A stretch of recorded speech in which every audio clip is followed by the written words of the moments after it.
Olá, uma literatura nascida nas ruas, nas ocorrências das delegacias.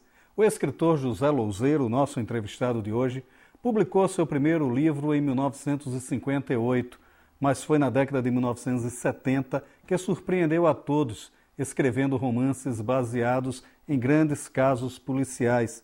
Em nossa conversa, vamos fazer um balanço do que é esse estilo conhecido como romance-reportagem. Na dica de leituras, outras formas de literatura arrancadas da vivência pessoal. A gente analisa O Inventário de Júlio Reis, de Fernando Molica, e Tropical Sol da Liberdade, de Ana Maria Machado. O Leituras conversa agora com José Louzeiro. Louzeiro, você iniciou aqui no Brasil um gênero literário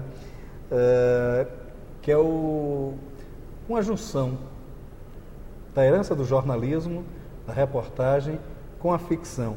Como é que você desenvolveu esse trabalho?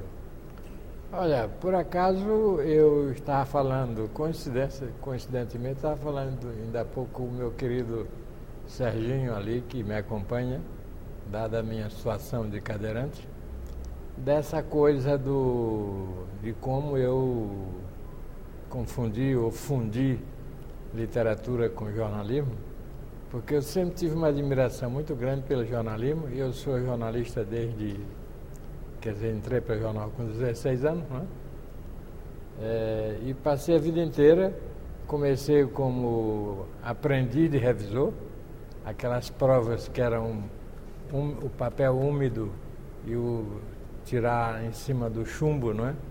E aí eu perdi boa parte da visão na leitura dessas provas, e logo depois eu me interessei pela reportagem de polícia, que nesse jornal no Maranhão, que é o Imparcial, esse jornalista, espero que ainda esteja vivo, uma grande figura chamada Moacir,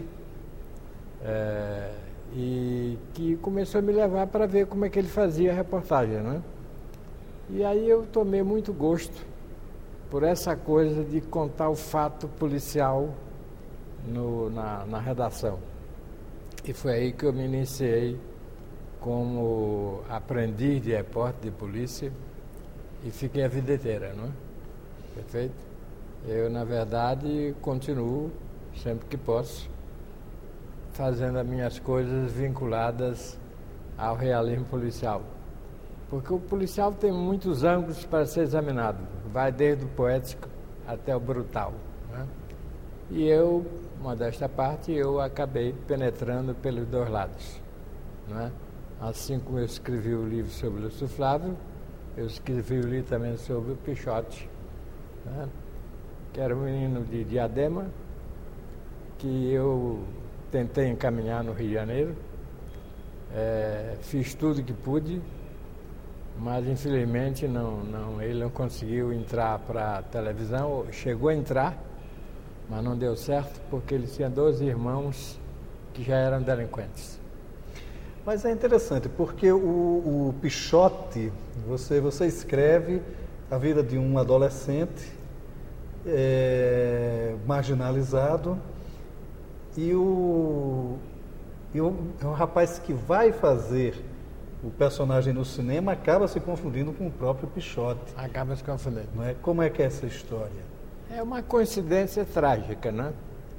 Porque eu jamais pensei que o menino da vida real não fosse caminhar pela senda nova que estava se abrindo para ele. Só para você ter ideia, o prefeito de Caxias, na época, que me ajudou muito nisso, chamado Ideco Freitas, doou uma casa, um carro para os irmãos, para a família, para a mãe dele, Dona Zefa. Deu tudo. Não era uma casinha qualquer, tinha um jardinzinho, tinha uma garagem, tinha vários quartos e tal. Eu dei muitos livros para colocar na estantezinha dele. Foi matriculado em escola, mas aí as drogas não deixaram. Uma semana depois, ele já estava enturmado em Caxias com o que havia de pior envolvido com drogas. E aí não deu mais. Aí a mãe, então, num acesso de loucura, não demorou 6 meses, argumentando que a escritura da casa era uma folha de papel só, claro que em computador, e ela então achou que aquela escritura não era verdadeira, porque a casa dela, que era do pai dela em Pernambuco, era um monte de papel escrito à mão. Eu digo, Zefa, isto aqui é uma escritura carimbada, registrada, tal. Sem nós sabermos, ela vendeu a casa pela metade do preço. Voltou para Diadema e aí a polícia matou o Pichote. Quer dizer, como é essa história, essa vivência, né? Porque você apanha muito do realismo que está nas ruas para definir a sua literatura e acaba que a sua literatura se confunde com a vida real também, né? Quer dizer, é uma fusão... Até porque eu sou muito ligado ao fenômeno vida.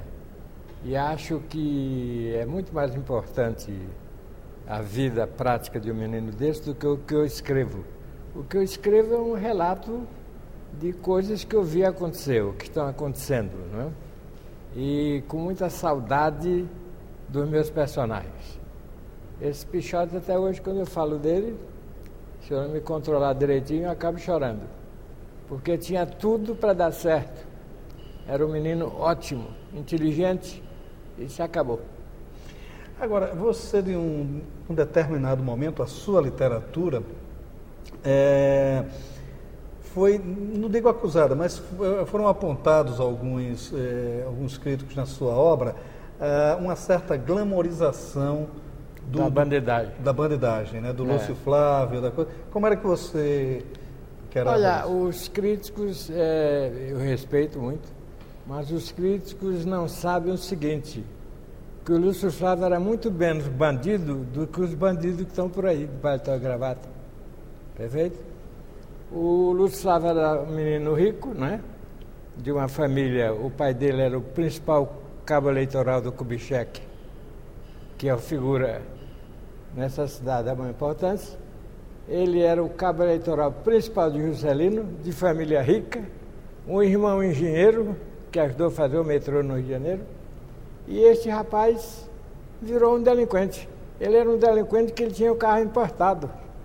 Ele não roubou nada de ninguém, pelo contrário, tudo que ele roubava ele distribuía. O prazer dele era ser ruim e inquietar. Perfeito? Então ele me dizia o seguinte, como eu não consigo inquietar em casa, porque ninguém mais se inquieta, eu estou inquietando por aí.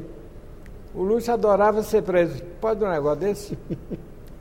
Era uma festa ser preso. Um dia ele virou para um delegado e disse assim, doutor delegado, não adianta me bater, porque se o senhor quiser, eu boto o dedo aqui, pego o machadinho e tiro o dedo.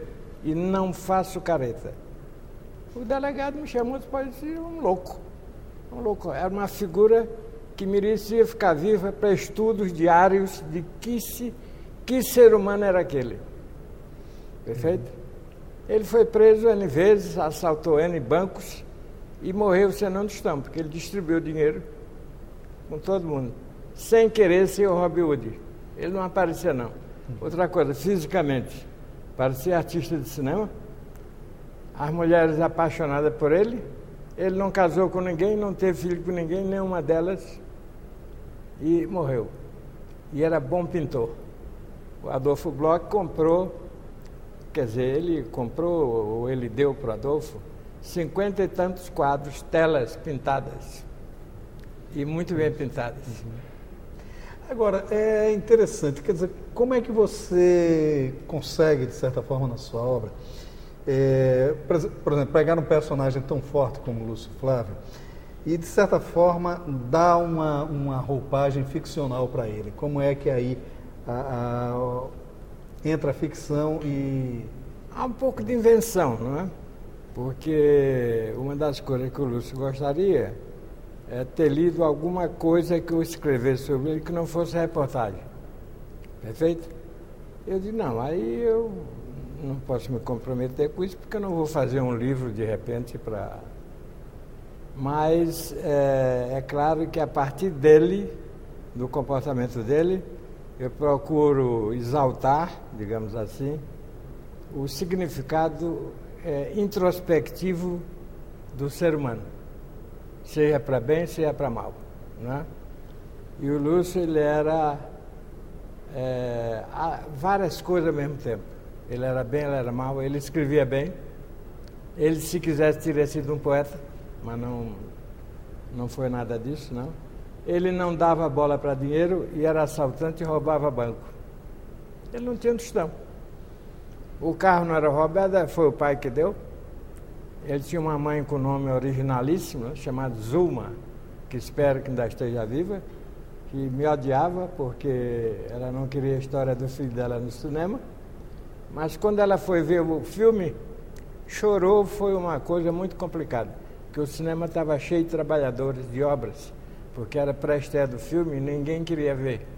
Então o Babenco chamou os trabalhadores de construção que tinham por perto do cinema e foi feita uma sessão onde Dona Zulma esteve presente. Chorou, me abraçou, tal, e disse assim, não sabia que meu filho tinha feito esse filme. Eu não sabia de nada, né? E o Babenco, o diretor, fugiu com medo dos irmãos dele. Agora, essa questão de trabalhar... Cinepaz. Olha só a curiosidade. O filme passou no Cinepaz, o cinema católico do Rio de Janeiro.